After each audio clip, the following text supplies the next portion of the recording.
कंदासीं ऐं उन्हनि जा जेके मसइला आहिनि उहा हल कंदासीं। ऐं JWC पहिरें ॾींहं खां वठी पंहिंजे इन स्लोगन पंहिंजे इन जेको इहो जेको नारो ॾिनो उन ते क़ाइमु बीठी आहे। को नाज़िम जोखे वारो वाक़ियो हुजे या ॿिया जेके बि सिंध में अहिड़ा बणंदड़ इशूज़ थिया जिन ते ग़रीब माण्हुनि ते ज़ुल्म थियो त JWC सभिनि खां अॻु जेको किरदारु अदा कयो आहे। असां गॾु कुझु कोशिशि कयां थो त जेके शागिर्दियाणियूं हिते धरणे में मौजूदु आहिनि उन्हनि सां ॻाल्हाए था वठूं, उन्हनि खां पुछूं था त कीअं था ॾिसनि इहे।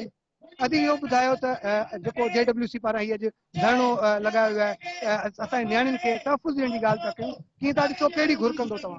असां इहा ई घुर कंदासीं जीअं त तव्हां सभिनी खे ख़बर आहे त असांजे नियाणियुनि सां जेके ज़्यादतियूं थियनि पियूं हीउ धरणो इन ख़िलाफ़ आहे।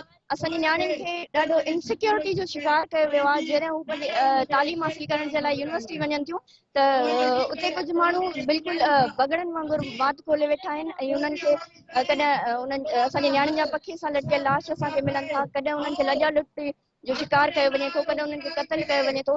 इहो निहायत ई अफ़सोसनाक वाक़ियो आहे। हिन जे पोयां सिधी अणसिधी तरह असांजी इंतिज़ामिया ई मुलविस आहे, छो त उहा कंहिं क़िस्म जो एक्शन नथी वठे।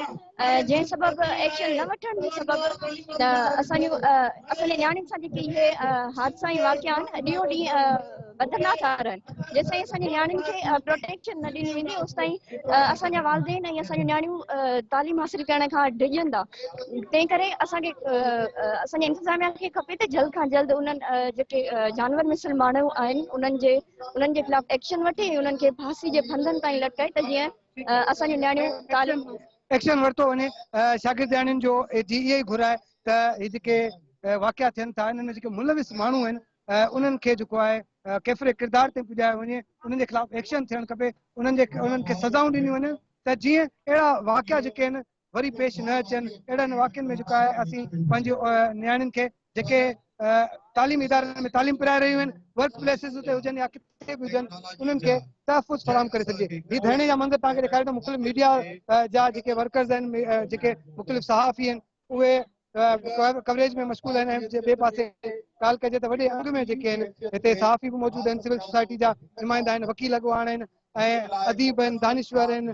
ऐं उन खां अलावा असां तव्हांखे ॾेखारियूं त जेके मुख़्तलिफ़ माण्हू आहिनि उहे उन्हनि जे हथनि में बैनर्स आहिनि, उहे डॉक्टर परवीन सां इंसाफ़ कयो ऐं JWC पारां जेके बैनर आहिनि उन्हनि वटि इहा ई घुर आहे। साईं कहिड़ो मुतालबो आहे, कहिड़ी घुर आहे? साईं पहिरीं ॻाल्हि त JWC जनरल जस हुजे जिन अहिड़ो एहतजाज कयो आहे जेको जामशोर फाटक खां रैली करे सिंध यूनिवर्सिटी में दाख़िल थी आहे, जेका मेन मारी आसिर जे गेट ते आहे, जेकी सिंध यूनिवर्सिटी में ॾिठो वञे जामशोर तालीम गढ़ आहे, जंहिंमें 3 यूनिवर्सिटियूं आहिनि, जेको बार बार सिंध नियाणियुनि सां नाइंसाफ़ी कई थी वञे। हिन रैली जो मेन मक़सदु इहो त जाम सिंध यूनिवर्सिटी में आई तालीम इदारे में जेके पढ़ंदड़ नियाणियुनि खे तहफ़ुज़ ॾिनो वञे, उन्हनि खे तहफ़ुज़ ॾिनो वञे।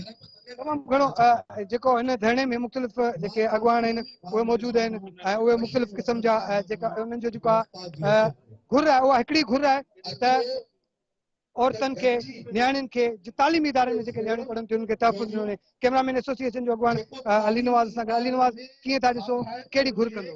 ॾिसो, असां घुर इहे था कयूं त असां कैमरामैन एसोसिएशन इन सिंध जे माण्हुनि खे आईनो था ॾेखारियूं। हाणे सिंध जे माण्हुनि खे फ़ैसिलो करणो आहे त हू छा था करणु चाहिनि। JWC जो हिसो हुयो, बिल्कुलु इन करे ॾिसां थो जेका कमु करे पई, एफर्ट्स वठे पई, उनखे ॾिसूं पिया। तमामु सुठो इफेक्ट कयो आहे हिननि ऐं जेके बि दोस्त हिननि में गॾु आहिनि, तमामु उन्हनि जो सुठो कमु आहे। ऐं असीं चाहियूं था त जेको सिंध में थिए पियो उनखे कीअं मुतहरक कयो वञे ऐं कंहिं तरीक़े हीअ जॾहिं असां हिकिड़ो इदारो ठाहियो आहे असां हुनखे अवेयरनेस ॾियूं था, ॾिसूं था त कीअं थो थिए कमु ऐं ही बहितरीन शइ आहे। कोशिशि आहे त असीं जेको आहे सिंध जे हर मज़लूम माण्हू सां गॾु बीठा आहियूं।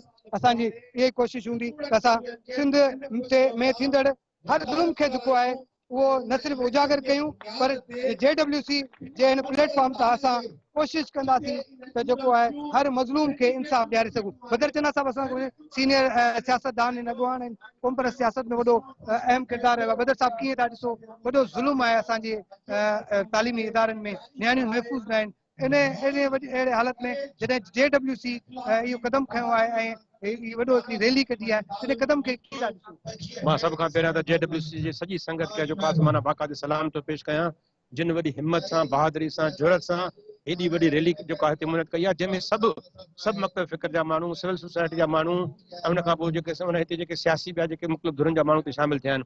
मां डॉक्टर अदी नमरता, डॉक्टर नौशीन काज़मी, उनजी जेको क़त्ल थियो आहे उनजी मज़म्मत थो कयां। ॿियो अदी जेको आहे मां चवां थो मां सलाम थो पेश कयां अदी अलमास खे ऐं अदी परवीन खे, जिन रैकेट खे एक्सपोज कयो आहे।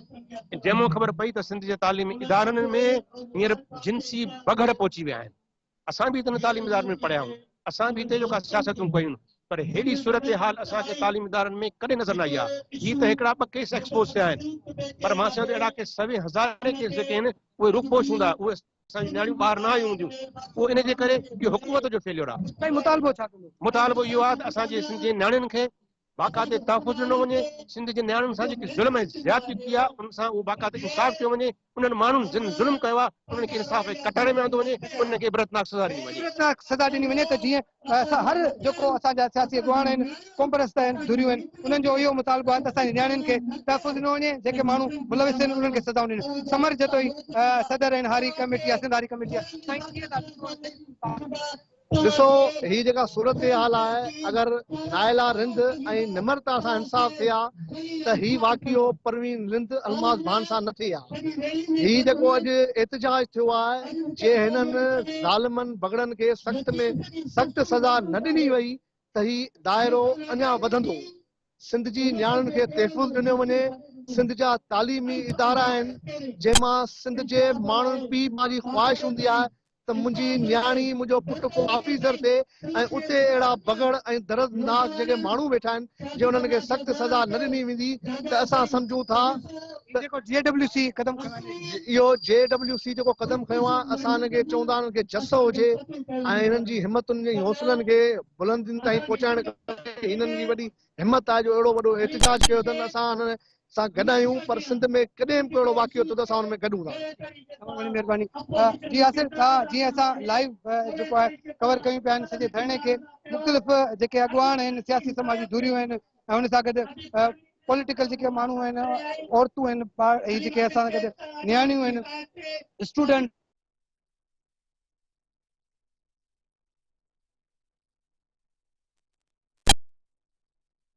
महिरबानी। अव्हां तफ़सीली आगाह पिणु कयो ऐं अॻवाननि सां जेके ॻाल्हियूं करायूं आहिनि अव्हां खां अपडेट वधीक मालूम कंदा रहंदासीं।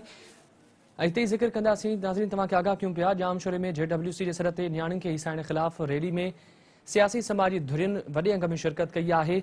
डॉक्टर नियाज़ कालाणी वकीलनि पारां रैली में शिरकत कई वई आहे। सिंध यूनिवर्सिटी जी मुख्य गेट आॾो धरणो पिणु हयो वियो आहे।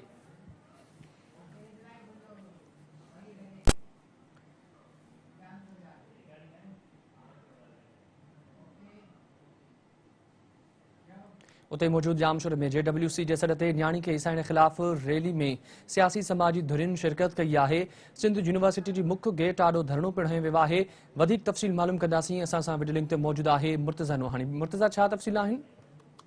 जी बिल्कुल, सिंध जे तालीमी इदारनि में शागिर्दियाणियुनि खे हिसाइण ख़िलाफ़ JWC जे सॾ ते जामशोरो खां जेको आहे पैदल रैली कढी वई आहे, जेका हिन वक़्तु सिंध यूनिवर्सिटी जे मारवी हासिल लॻ पहुती आहे, जिते एहतजाजी मुज़ाहिरो करे धरणो हयो पियो वञे।